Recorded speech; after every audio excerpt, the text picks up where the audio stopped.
experience, it was about 80%. But it was also agreed that this was not the group that wanted to mention that to the general world. So, in a sense, one of the offshoots has been the transpersonal movement, again, started by a number of people who were very comfortable with the experiences historically only associated with highly developed yogis and mystics. And that was one of the very strange things, is those of us with no preparation or background, but also no preconceived form, were experiencing these things. And therefore, we were explorers. We were not scientists. We were explorers, and we would get in our little boat, and it would go somewhere, and then we would try desperately to figure out where we were, and eventually our boat would go back and deposit us back here, and we would go talk to other both explorers and people who were curious about explorers. So if there was a National Geographic of the mind, we were the guys you see on the cover, you know, with the big photo jackets and taking 82 rolls of films and living in the, you know, with the beekeepers of Nepal for a year. So this exploration led to what could we do that would make the culture work better? And that led to the educational model that led to the Transpersonal Graduate School and really to the Transpersonal movement. Now, not everyone in early Transpersonal was involved with psychedelics. I was, Stan Grof was, certain other people were, but many people weren't.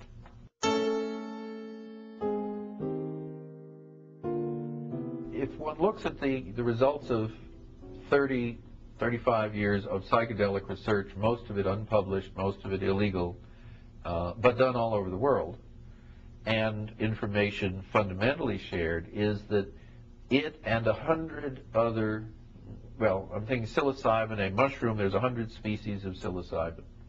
It's widely available all over the earth. LSD occurs naturally in nature, in certain, in morning glory seeds, for example. Several kinds, oddly enough, called heavenly blue and pearly gates, and I still wonder who named them and what did he know. And so what we're finding, these are naturally occurring substances. They're found in, substances found in pufferfish. There are various things in South American jungles. And then we begin to see that cultures all over the world have discovered them and used them. So that our excitement at a molecule out of Sandoz Pharmaceuticals in Basel, Switzerland, turned out to be cultural ignorance as much as anything else. So what we found is that the capacity to transcend conventional reality is available widely and has been used in every culture in which it has been available. So that we are one of the few cultures that has ever taken the position, on the one hand, that you shouldn't have spiritual experience, and on the other hand, we're one of the few cultures that has said, let us take this material, this plant, which has been used historically only for spiritual purposes, and let's use it recreationally. So we're also the first culture that said, let's turn on, groove, lie in the grass, and swing.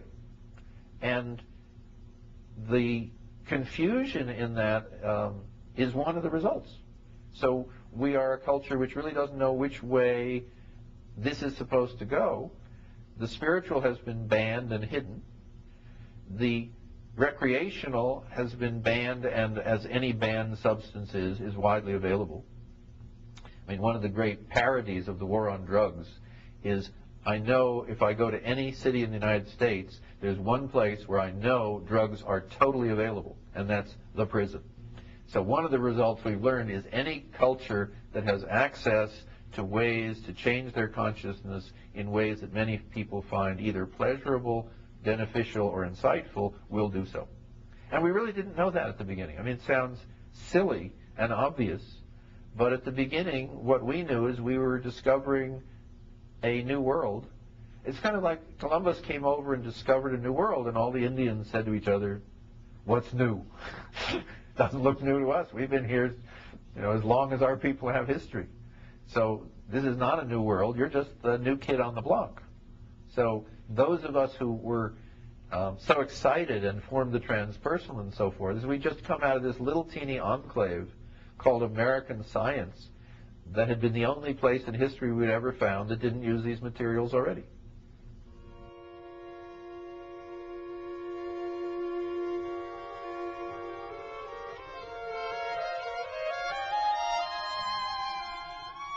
Another part of the work that I've done is how to make people's lives work better, which seemed to me a nice thing to do. And I have been a therapist. I am not a licensed therapist, but I worked at Stanford as a counselor. And it was not very interesting. I was not very good. And my students all improved because when your clientele is on the whole well-to-do, very smart, very ambitious, young, healthy people, they don't really like being nuts for very long. They don't get a lot out of it. There's no secondary gain. So they were more than willing to improve. But I found that having worked in psychedelic therapy where people would make massive personality changes that they would integrate all by themselves, psychotherapy wasn't the place. So I ended up with someone who'd come to observe our research, a man named John Boyle, who taught a course in which he was teaching people that their intention or their attitude or their ideas, or literally what they would say to themselves, mattered enormously in whether their life worked or not. And that people would talk themselves into either failure or success. Success, emotional, physical, financial, and so forth.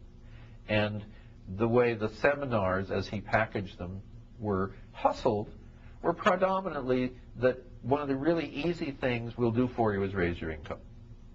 And that turned out to be relatively easy.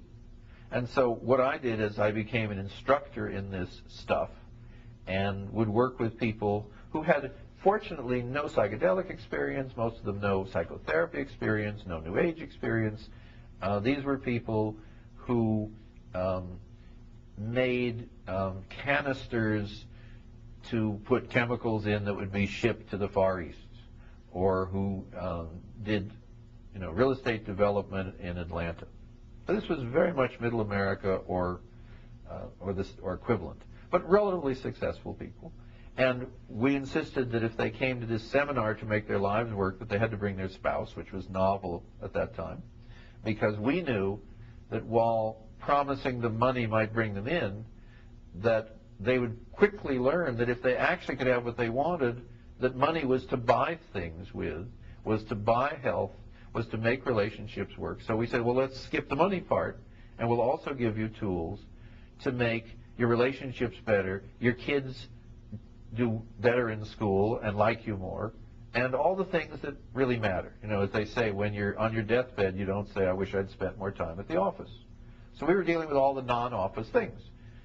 And what I learned is that the universe is made of relatively soft stuff, and that thought is relatively hard stuff. And that if you hold a thought and the image is like a diamond, it's hard stuff. And when you push a diamond into the pudding of the world, the pudding forms around the shape of the diamond. So that literally the people who establish goals, do practices that maintain those goals in their mind, various things which are relatively well known in lots of parts of the culture now. It's in the New Testament, it's in a lot of self-help courses, it's in a lot of sales courses, but we really had, I think, a really finely tuned version of it. That their lives will work because they will hold on to the diamond and the world will conform around them because the world doesn't care. I mean, here's a method that really works. Now, where in psychology should one find this? Well, one should find it because this is pure psychology. And it's beneficial. It's it's politically correct. Everybody can use it. It's not about education, because I've taught it to, little children, and I've taught it to people who are close to death. But no psychology department in the United States teaches this material. Because for some reason, it doesn't meet whatever the paradigm is in conventional psychology. And that's among the reasons that we're still doing what we're doing. Because the need to communicate some of the most successful and easiest ways to make this world better are what we call transpersonal issues.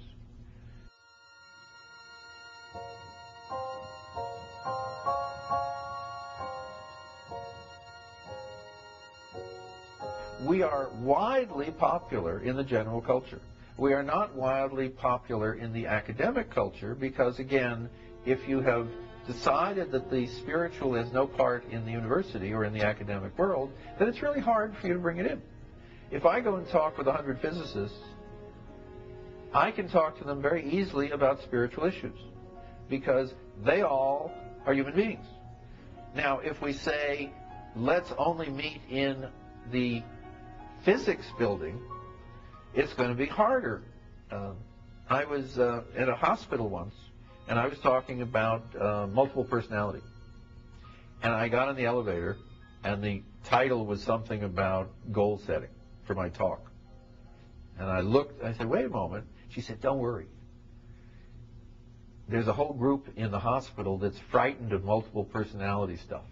So we all know what you're going to talk about, but we put that up just to cover. Okay? So we frighten people whose world is designed without a spiritual component, just as Freud frightened people whose life was designed without a sexual component. But if you start from the position that there is a spiritual world and that most Americans think there is, here is a psychology that's trying to make some sense of that. That's where I'd start. It was about 80%. But it was also agreed that this was not the group that wanted to mention that to the general world. So, in a sense, one of the offshoots has been the transpersonal movement, again, started by a number of people who were very comfortable with the experiences historically only associated with highly developed yogis and mystics. And that was one of the very strange things, is those of us with no preparation or background, but also no preconceived form, were experiencing these things. And therefore, we were explorers. We were not scientists. Personal was involved with psychedelics. I was, Stan Grof was, certain other people were, but many people weren't.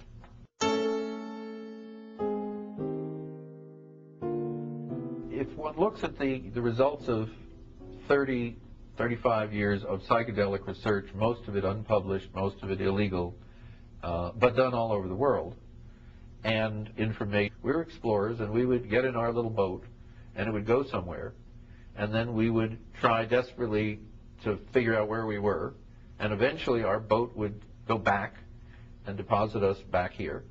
And we would go talk to other both explorers and people who were curious about explorers. So if there was a National Geographic of the mind, we were the guys you see on the cover, you know, with the big photo jackets and taking 82 rolls of films and living in the, you know, with the beekeepers of Nepal for a year. So this exploration led to what could we do that would make the culture work better? And that led to the educational model that led to the transpersonal graduate school and really to the transpersonal movement. Now, not everyone in early transpersonal